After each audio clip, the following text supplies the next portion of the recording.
هوکمون دو سول ره هست. سیم اول برابر با سی انگلیسی در تیونر کوب شده.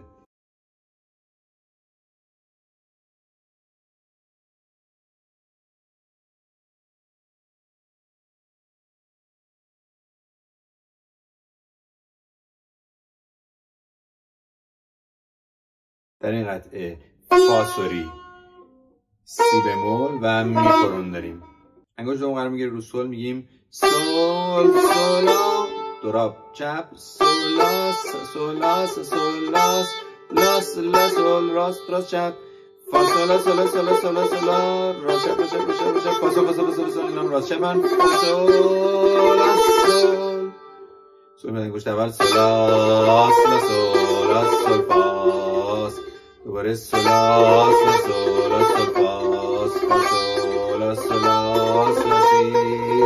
سی سولاس راست چپ راست تکریز اشاره به لام کنید، لا سول فا سولا سول فا می راست چپ راست راست میکنن. نسیم زرد آوردیم،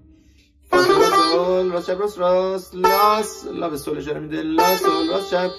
فا سول تریل اشاره ریز میده به لا، فا سول فا سول فا سول راست چپ پی در پی، فا سول لا سول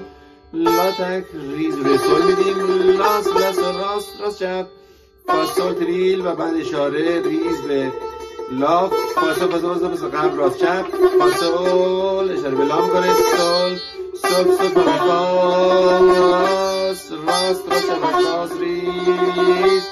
دوبار هست این، بعد می فاس سولا سول مول فاس، فا تریل به فا دیز اشاره به می،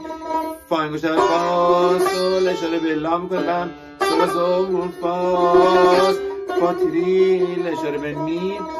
سول سفام سول سفام، فا تریل اشاره به می ری، رو دو ایست میکنیم.